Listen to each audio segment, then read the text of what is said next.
مرحبا بكم. أتواجد هنا في محيط الكامب نو الذي يعرف عملية هدم بالكامل لتشييد ملعب جديد بمواصفات جديدة. قرر نادي برشلونة أن يكون هذا الملعب متلائما مع المواصفات التي تطلبها الفيفا في الكثير من المناسبات. إذا ملعب جديد بسعة يقال أنها ستفوق 115 ألف متفرج. ولكن حديثي اليوم هنا في محيط الكامب نو ليس عن هذا الملعب الذي هو من بين الملاعب التي ستحتضن كأس العالم 2030، ولا حتى لأساهم برأيي في الجدل الدائر بين برشلونة وريال مدريد حول من سيحتضن المباراة النهائية للمونديال، سانتياغو برنابيو أم الكامب نو الجديد. طبعا أنشيلوتي كان قد تحدث عن الموضوع، وهو سئل عن هذا الموضوع لم يبادر إلى ذلك، وقال بأنه من الطبيعي أن ملعب بحمولة تاريخية كبيرة جدا كسانتياغو برنابيو هو المؤهل ليكون في المباراة النهائية، يحتضن المباراة النهائية. في حين رد عليه شافي وقال ولم لا، ملعب الكامب نو الجديد الذي سيكون ب 115 ألف متفرج. أنا هنا لست للحديث عن هذا الموضوع، ولكن بموضوع يهمنا نحن كمغاربة، وهو الشاب آدم أزنو الذي قرر العودة إلى المنتخبات السنية في المغرب تاركا منتخب إسبانيا. هذا الشاب تعرفونه لم يصل بعد إلى 17 من عمره، واختطفه هكذا يمكن أن نقول اختطف موهبته نادي بايرن ميونخ من نادي برشلونة. تعرفون أن يكون لاعب تكون في برشلونة وتكون في أعتدي المدارس الكروية لا ماسيا، تاركا برشلونة ومفضلا عليها نادي بايرن ميونخ. هذا الاختيار ليس فقط على مستوى الأندية ولكن أيضا على مستوى المنتخب المغربي. نتذكر أن هذا الشاب كان قد شارك مع منتخب المغرب تحت أقل من 15 عاما، ثم حينما برز هذا النجم جاءت إسبانيا وأقنعت اللاعب بأن يلعب في صفوفها تحت أقل من 16 سنة و17 سنة. ولكن تجري الرياح بما لا تشتهي السفن. اللاعب في محيطه العائلي مع والديه جلس وقرر أن يختار البايرن، وبالتالي باختيار البايرن جلس مرة أخرى مع والديه وقرر أن يعود إلى المنتخب المغربي تاركا إسبانيا. طبعا لكم أن تتخيلوا الصدمة هنا في إسبانيا، ولكم أن تتخيلوا أيضا الفرحة في المغرب.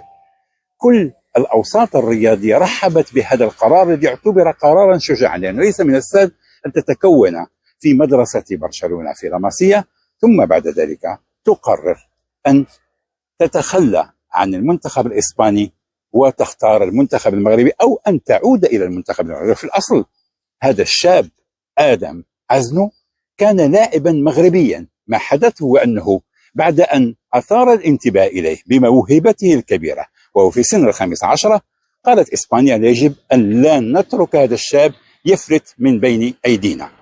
وبالطبع وسائل الإقناع كثيرة جدا، من بينها بالطبع المحيط الذي يلعب فيه اللاعب، المدربين، زملائه في النادي أثروا عليه بالطبع ليختار المنتخب الإسباني في سن 16 و17. ولكن سرعان ما فتح عينيه، وحينما انتقل وخرج من الضغوط التي كانت مرست عليه في برشلونة وفي إسبانيا ذهب إلى البايرن، استطاع أن يصبح سيد قراره وأن يقرر في نهاية المطاف أن يعود إلى المنتخب المغربي. نذكر بهذا الشاب هو من بين المواهب المهمة جدا كلاعب ظهير أيسر، ليس فقط ظهير أيسر بالواجبات الدفاعية ولكن أيضا بالواجبات الهجومية، وممكن أن يلعب حتى لاعب ارتكاز تماما كما حدث مع نصير المزراوي.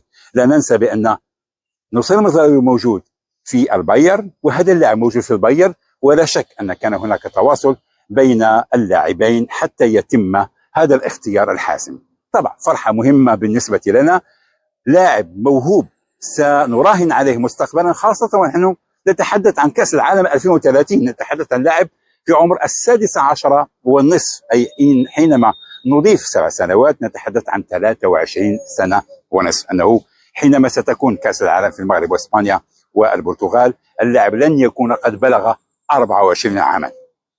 ما يهم في هذه القصة ليس اختيار اللاعب، إنه اختيار شخصي لا يمكن لأحد أن يختار بدأ، ولكن ما يهمنا هو ردة فعل اللاعب لامين جمال. طبعا تعرفون قصة هذا اللاعب، كان هناك أخذ ورد، هل سيلعب للمنتخب المغربي أم سيلعب للمنتخب الإسباني؟ في نهاية المطاف تم استدعاؤه من قبل المدرب لويس دو لا فوينتي، واختار المنتخب الإسباني ولعب مباراتين في الشهر الماضي، ومن المرجح أن يلعب أيضا المباراة الثالثة، وبيكون بذلك هذا اللاعب قد أغلق الباب، وتكون بالطبع إسبانيا أغلقت الباب على المنتخب المغربي. سيكون قد لعب 3 مباريات مع الفريق الأول المنتخب الأول، وعليه أن لا تتم المناداة عليه 3 سنوات حتى يعود.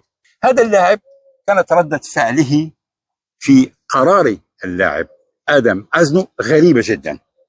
على حسابه في انستغرام وضع ايموجي صغير وفيه صورة فيها ملامح الاستغراب، أي أنه لم يكن يتوقع هذا الاختيار من قبل اللاعب آدم أزنو.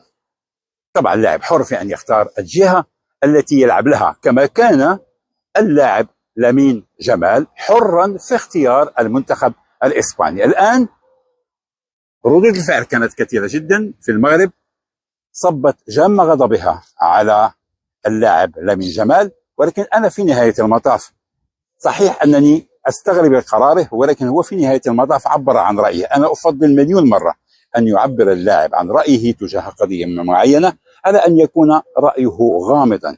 ما يهمنا نحن ليس ردة فعل لامين جمال، ما يهمنا هو أن آدم أزنو الشاب الصغير الموهوب الذي تكون في لاماسيا هو الآن لاعب مغربي. يبقى علينا نحن كيف نقنع اللاعب ونستثمره ونجعله يعيش في محيط نظيف حتى يعرف أنه هذا الاختيار الذي كان عن قناعة وعن قلب وعن عاطفة وعن إحساس يجب أن يتكرس على أرض الواقع من خلال التعامل مع اللاعب بطريقة محترفة.